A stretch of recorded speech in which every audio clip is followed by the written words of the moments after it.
What's get measured, get managed. If we are measuring the wrong things, we ended up managing the wrong aspect of our business. In the same way, we can afford to deceive ourselves by focusing on appearance only, like vanity metrics, while neglecting the action and result that truly matter. What these businesses have in common is that they stopped chasing after metrics that just look good on paper and start focus on the numbers that actually drive their business forward.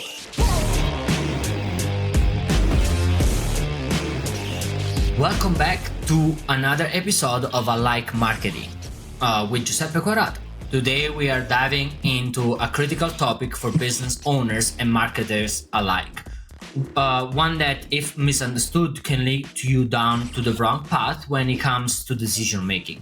I'm talking about vanity metrics against actionable metrics. And I don't know if you ever heard that before, but if not, you need to listen. That's really important for your business right now. And as technology goes, it's getting more and more important. It's creating a lot of problem whenever we look about marketing. In today's digital world, there is so much data at our fingertips, right? That make us easy to get lost. But not all metrics are created equal. Some will make you feel good about your brand's performance without actually driving your business forward, while others are thought less glamorous are what truly matters for growth and sustainability. As Proverbs 27:23 says, be sure you know the condition of your flocks. Give careful attention to your herds. In business, we must carefully monitor the right measure to understand that the true states of our company health. So let's start by defining the difference between what is a vanity metric, how we define it, and what is an actionable metrics. Vanity metrics are numbers that makes you look good on the surface, but don't necessarily tell you anything meaningful about the health of your business. Think of them as the flashy stats. Think like the number of social media followers, website visits, or app downloads. They're great for bragging rights, but they don't provide insight into whether your business is actually growing in a sustainable way. The actionable metrics, on the other hand, are the stats that tie direct to your business keys objectives. This could be measured like customer acquisition cost, the CAC, lifetime customer value, LCV, or conversion rates, return on investment, ROI. There is a return from of ad investment, ROAS. Actionable metrics are the ones that tells you how effective your strategy are and whether you are on track to meet your goals. Again, we don't totally discard vanity metrics, but we need them to work together. Okay, we care about followers. Yes, we want likes. Yes, because it means people are following you. But if the people are following you are not people that converts, it's use. They are not necessary. We need to. That's why we need also the actionable metrics, because together we can understand how we can target people that they don't just like our post or like what we post or like our website, but they ended up making a purchase. I love this quote by Peter Drucker say, what's get measured, get managed. And you heard me say it so many times, actually, probably many of my podcasts, I use this quote. But if we are measuring the wrong things, we ended up managing the wrong aspect of our business. Now, let's dive a bit deeper into some example, right? Let's say you are running an e-commerce fashion brand. I use product company because that's my bread and butter. I work with product company, but that's doesn't make any difference for services. Let's say e-commerce fashion brand, and you have amassed a significant following on Instagram. Let's say you have 550,000 followers. That's a vanity metric. It's impressive, but it doesn't tell you how many of those followers are actually buying your product. If you're focused solely on growing your followers count without tracking the conversion part or the engagement part, how many of those followers actually turn into paying customer, you might ended up wasting a lot of time and resources. In James 1:22 say we are reminded to be doers of the word and not hearers only, deceiving ourselves. This speak to action versus more appearance. In the same way, we can afford to deceive ourselves by focusing on appearance only, like vanity metrics, while neglecting the action and result that truly matter. On the other hand, an actionable metrics would be your website conversion rate, the percentage of visitors who actually make a purchase. It doesn't matter if you have 100,000 visitors if only a handful of them are buying something. A higher conversion rate with fewer visitors is far more valuable than a massive amount of traffic that doesn't convert. And again, I want to also add something on this. In the beginning, let's say there is also the best company in this world. They do about 10% conversion rate from the website. Means that honestly, actually, if you are able to increase your visitors and you keep that 10% or 8%, 5%, automatically also it's going to increase your conversion rate.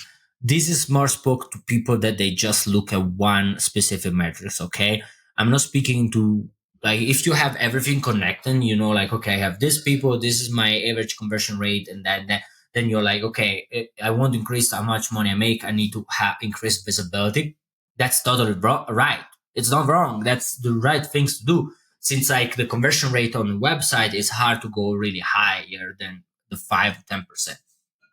But at the same time, also I don't want people that are starting just thinking about like all the numbers they look. It's like, oh, I have 10,000 people coming to your website. That's great. And then they have like 0.5% conversion or 1% conversion. Or like they're like, why I have so many people that, but I don't make, I'm losing money. Because you're measuring only part of the, you're looking only one part of the metrics, and that's just the traffic. You're not looking at the other side of it, that is like how many people buy. Then similar, for example, if you're in the food and beverage industry, maybe you have got 10,000 people attending an event where you are showcasing your product, but how many of them are purchasing your product after tasting it? Tracking that purchase rate would give you a far better indication of your brand's market traction than just the number of attendees. And this can be also connected.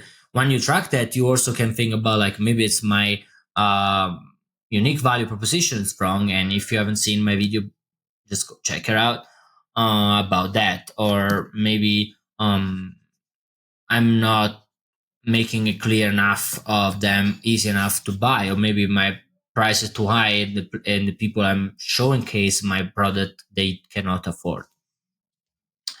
Here's where it gets even more practical. How do you shift your focus from vanity metrics to actionable metrics? Identify your key performance indicators, KPIs. We hear saying there's a ton of video on YouTube about that. Starts by identify the metrics that align with your business goal. Ask yourself, what are we trying to achieve? Is it to increase sales, reduce churn, or improve customer retention? Your KPIs should reflect these goals.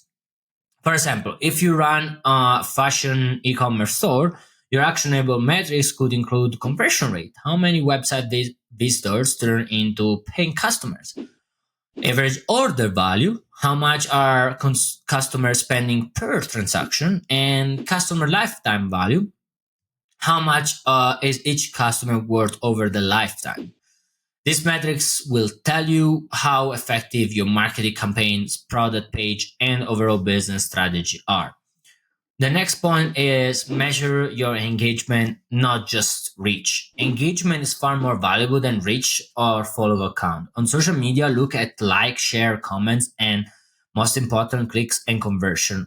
Are people interacting with your content? Even more like, I even tell my people, look at how many click and conversion and comments, or shares. The like is, it's easy. It's easy to click a like. Comment takes longer. Share takes longer. How like more time you take from people, and that's how value is that type of interaction. The value for that interaction is higher. That's what you want to go. That's what you want to get. That's what you want to measure. Are people interacting with your content in a meaningful way, or are they just scrolling past? In John 15:16, Jesus say, "You did not choose me, but I chose you and appoint you so that you might go and bear fruit that will last. Focus on the fruits of your effort that last, not like something wither away. Like make a fruit that lasts. Those action metrics that indicate true growth. Now, track ROI on marketing spend. If you're running pay ads, whether on social media, Google, or elsewhere, focus on your return on investment, not just impression or clicks. You need to know how much revenue you are generating for every dollar you spend. If a campaign has high impression but a low ROI, it's not serving your business well. And sometimes it's not the ads the problem, might can be your conversion rate on your website the problem. um, there is a lot of points we need to touch, and there's a lot of connection. It's really important to understand where people stops, because if a person comes for pay ads and stop to the checkout, something is going on there, because means that it's not really the ads doing bad, but actually means that people are not sure. Then how we can make them sure to buy? How we can incentivize them to buy?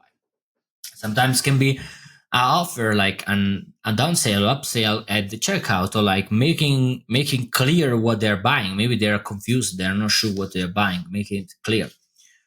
And then look at retention, not just acquisition. Too many business focus solely on customer acquisition. Yes, acquiring new customer is important, and you should spend time to do that.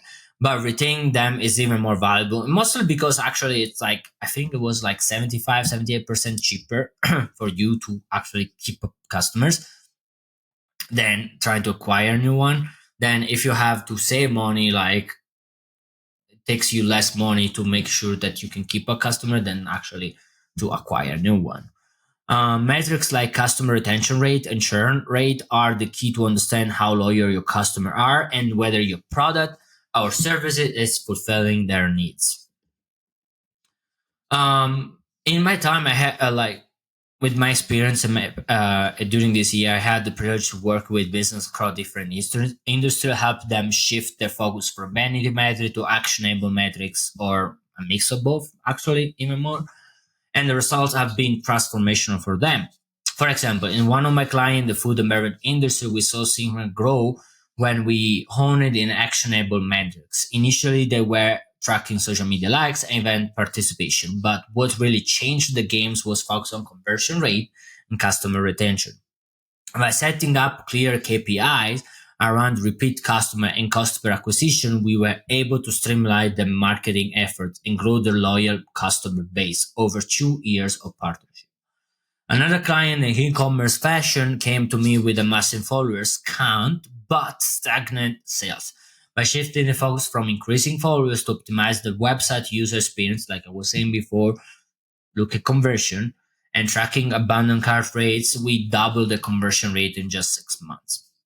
I also implemented some other strategies that improve the average order values, customer lifetime value. I work a lot on making brand premium and increase their profit margin. That's what also I did there. These actual measures that have sustainable long-term growth. And then later, I have recently, actually, it's been almost 6 months working with performance led that is in the lighting industry. Our focus is on reducing the customer acquisition cost rate, increasing the website conversion rate, for example, improving retention rate, and creating a seamless purchasing experience. Our goal is to ensure that the conversion rate increase to 10% online, and that each online orders result in a satisfied returning customer. The goal is 10%. Again, that's like the top of the industry. If you can reach a 10% conversion rate, mostly in the product company, but doesn't mean we cannot try to get there. It's possible. As we grow, we get towards 7%, and then 5, 6, 7%, and we get better and better. What these businesses have in common is that they stopped chasing after methods that just look good on paper and start focus on the numbers that could drive their business forward. And they asked help. That's also another thing. We a lot of product company business owner, they are really great inventors. They're amazing. Like their product is amazing. They have amazing product, amazing production, and they're super creative. And I love that. but their skill is not much on the marketing and or tech or KPI operation, and that's why they like to partner with me. And if you're one of them, I'm inviting you to partner. Like, I'm here. Like, contact me on the description number. You have all my contacts and everything. There's even my phone number. You can always reach out to me. I will love to answer your question. It will be a pleasure for me to meet with you for a coffee. But yeah, I'm always looking for the next star in a product company. That's what really I love to do. But let's move forward. Now, let's look at some stats that shows the impact of focusing on actual metrics. A study by HubSpot really revealed that companies that focus on improving their conversion rate can see a 3 to 5 times more revenue growth compared to those focusing on vanity metrics like website traffic or follow count. According to research by Bain and Company, increasing customer retention rates by just 5% can increase profits by actually 25 to 95%. That's that's a giant number. Just let you know, like, make run some numbers of what you're doing now and add this 25 90%. Let's see what difference will make in your life. Retention is an actionable metrics that directly impacts the bottom line, while biometrics like social media followers don't necessarily translate to long-term business health. Salesforce reports that 79% of marketing leads never convert into sale, a clear sign that business may be focused on the wrong metrics. If you are tracking leads volume without understanding how those leads move through the funnel and convert into customer, you're missing out the actionable insight that could lead to real growth. That's another things that I hear so many company offer, even to me, like, hey, do you want more leads? I'm like, don't want more leads. I want more sales. That's different. I'm okay getting more leads, but they have to be the right one. Because if I cannot get sales and my sale percentage goes down, I'm just wasting my time. I need to keep my sale conversion rate higher. Means I need to pre-qualify my leads before I even meet them. So what we can do today to make this shift in your business? Start with audit your current menu. Take a look what you're currently tracking. Are you spending too much time celebrating money metrics like social media likes and not enough time understanding how many of those like translate into sales? Refocus your team's effort. Share this knowledge with your team. Make sure everyone is aligned and around actionable metrics. Instead of setting goals around increasing followers or page views, start setting goals around improving conversion rating or increasing customer retention. Use data to make decision. Let the actionable metrics guide your business decision. If you see that your customer acquisition cost is rising, look into why. If you see your retention rate dropping, investigate what's causing customers to leave. And as we wrap up today's episode, I want to leave you with this. Numbers have power, but only if they are the right numbers. Vanity metrics may look good on the surface, but they won't sustain you in the long run. Actionable metrics, on the other hand, provide insight, clarity, and direction. Remember the wisdom of Luke 14:28, where Jesus say, "Suppose one of you wants to build a tower. Once you first sit down and estimate the cost to see if you have enough money to complete it. Likewise, you need to sit down and understand the true cost and the true value of the metrics you are tracking." Thank you for joining me for today's episode of Like Marketing. Keep your focus on what truly matters and you will see real lasting growth. Until next time, I'm Giuseppe Quarata, reminding you to measure what moves you forward, your business forward, and leave the rest behind. And again, subscribe to the channel, activate the bell to be informed every time we come with a new episode that will help your business grow. Leave a like and contact me if you want to have a chat and a coffee. Have a great day. God bless you.